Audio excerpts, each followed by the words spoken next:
You think it was all love, peace, and harmony. Think again. Behind those smiling faces and beautiful voices was absolute chaos. Egos clashed, superstars walked out, and the entire project nearly fell apart before a single note was even recorded. Let's get into it. It's January 1985. Michael Jackson and Lionel Richie have just finished writing what they hope will be the biggest charity single of all time. The goal: raise millions for famine relief in Africa.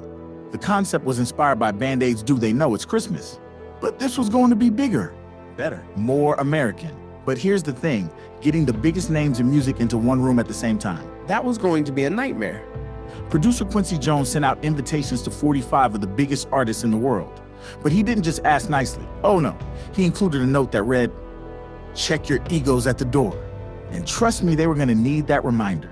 The recording was scheduled for the night of the American Music Awards on January 28th, 1985. The plan was simple. After the award show, everyone would head straight to A&M recording studios in Hollywood. No excuses, no diva behavior, just show up and sing for a good cause. But it was never going to be that simple. First, let's talk about who didn't show up. Prince was invited. But he refused. Why? Some say he didn't want to be part of such a massive group project. Others claim he thought the song wasn't good enough. Whatever the reason, one of the biggest stars of the 80s was a no-show. Madonna, also invited, also didn't come. She was reportedly too busy with her tour schedule. Yeah, right.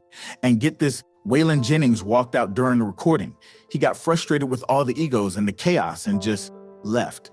He later said, "I don't need this. I've got my own career to worry about." Brutal. Now, let's talk about the people who DID show up and the drama they brought with them.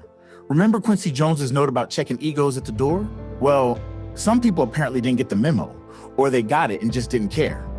Bob Dylan showed up late and was reportedly difficult to work with. He struggled with his part, kept asking for changes, and nearly derailed the entire session. Stevie Wonder had to step in and help coach him through his lines.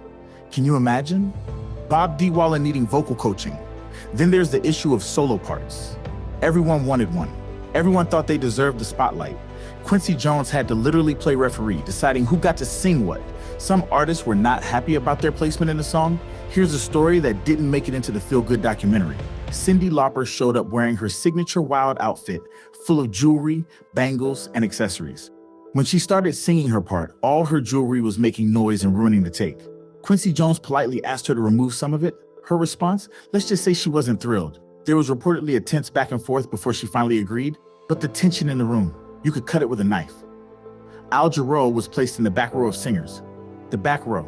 This is a man with multiple Grammy Awards, a legendary voice, and he's standing behind people who couldn't hold a candle to his vocal ability. He was visibly upset about his placement and made his feelings known. But Quincy Jones had a system. The arrangement was based on height and camera angles, not talent. Still, Al felt disrespected, and you could see it on his face during the entire recording. Let's talk about the king of pop himself, Michael Jackson. This was HI's song. He co-wrote it with Lionel Richie. He was one of the main soloists. The pressure on him was insane. But here's what most people don't know. Michael was terrified. He was worried the song wouldn't be good enough. He was worried people would criticize it. He was worried about messing up in front of all these legendary artists. Quincy Jones later revealed that Michael barely slept for days before the recording. He practiced his parts over and over and over again. And even during the session, he kept asking, "Is it good enough? Should we do another take?" The man who was known for being a perfectionist was doubting himself in front of Bruce Springsteen, Tina Turner, Ray Charles, and Stevie Wonder. That's pressure. The session was supposed to last a few hours. It lasted 10 hours. 10. These exhausted artists who had just performed at the American Music Awards were now standing in a stuffy recording studio at 3 in the morning, singing the same lines over and over again. People were getting cranky. Voices were getting tired. Patience was wearing thin. There were moments when Quincy Jones thought the whole thing was going to fall apart. But somehow they pushed through. Once the vocals were recorded, the real work began, mixing 45 different voices into one cohesive song. Sound engineer Humberto Gatica said it was the most difficult project of his entire career. Some voices were too loud. Some were too soft. Some artists recorded their parts off key and needed digital correction. Yes, even back in 1985, they had to fix some vocals. There were arguments about the final mix. Some artists called in demanding their voice be louder. Others complained they couldn't hear themselves at all. It was a mess. But here's the thing. Despite all the drama, all the egos, all the near disasters, and that We Are the World became a massive success. It raised over $63 million for humanitarian aid in Africa and the United States. It became one of the best-selling singles of all time, with over 20 million copies sold worldwide. It won 4 Grammy Awards, including Song of the Year. And most importantly, it proved that even the biggest egos in music could come together for something bigger than themselves, even if it took 10 hours, 1,000 arguments, and Quincy Jones playing therapist to make it happen. Today, We Are the World is remembered as this beautiful moment of unity. We see the footage of all these legends standing together, smiling, singing in harmony. It's iconic. It's inspiring. But now you know the real story. The fights, the walkouts, the egos, the chaos, the near disasters.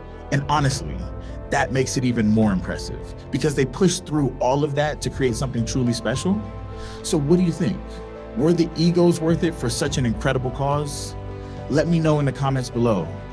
And if you enjoyed this deep dive into music history, do me a huge favor. Smash that like button and subscribe to King of Pop for more untold stories about your favorite artists. Hit that notification bell so you never miss an upload. Thanks for watching, and I'll see you in the next one. Peace.